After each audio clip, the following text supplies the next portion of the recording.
learn how to implement decision tree in Python. For that we need to import three libraries: NumPy, Pandas, Matplotlib.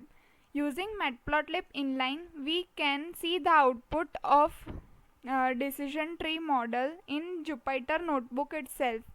For reading the CSV file, we use read_CSV function of Pandas.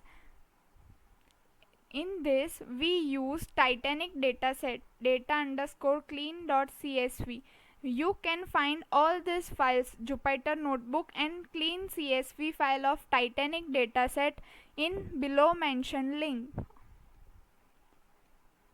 Data.shape function will return how many rows and columns our dataset have. We have 891 rows and 25 columns. You can see the first 5 rows of our dataset using data.head function. Here we have used the cleaned version of Titanic dataset. We will see how data cleaning works in further videos. Here I have used all clean version of Titanic dataset. Here you can see that there is no missing values, no null values by isNull.sum function. Here I have classified x and y values, dependent and independent variables, in x and y. Here in x value, in x is equals to 1, that means all the column data are stored in x, and in y all the survived data are stored. Now let's import train test split from sklearn.model_selection. Here we can split our data into training dataset and testing dataset. Here random state equals to 1 means every time you run train test split without specifying random state, you will get different result. So we need to use random state equals to some numbers. Then you can guarantee that output of result 1 and result 2 will always be the same. Here test size equals to 0.25. It means it will classify train and test split on basis of 75 and 25 ratio.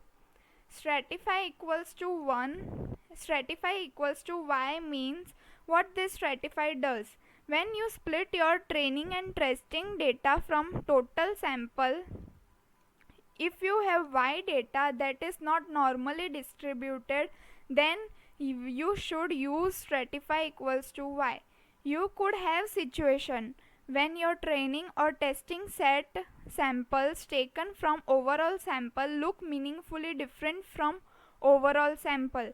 Then the procedure of stratify is to sample in such a way that representative selection from all categories are included in training and testing set both.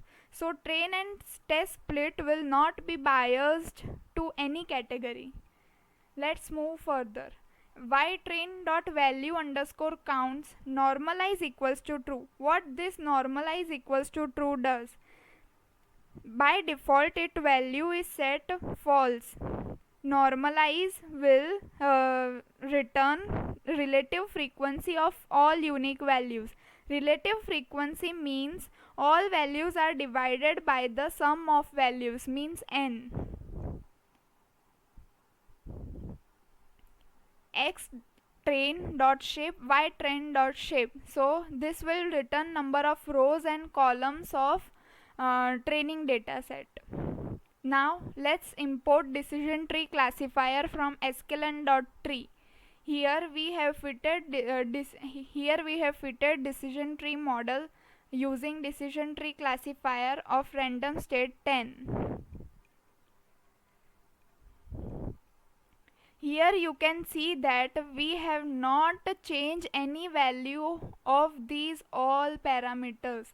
So the model score is 98%, which is very good on training dataset. Now let's check it on testing dataset. It is only 75%. Here you can see that it works well on training but not on testing dataset. So to So to increase its accuracy, we have to change its parameter. It is known as hyperparameter tuning. Here dt underscore model dot predict returns the probability of each value. Here it predict class probability for x. Here you can see that in parameter x underscore valid is there, so it predicts the probability of all classes. Now if value of prediction is less than 0.7, then we will round it to 0, and if it is greater than 0.7, we will append 1. Here you can see that many values are 0.5, 0.14, so we have to classify it in 0 or 1, not either values. Here from sklearn.metrics import accuracy underscore score. Accuracy underscore score function defines our accuracy of the model. Here 75% is the accuracy of model. Let's change the accuracy of our model by changing its hyperparameter.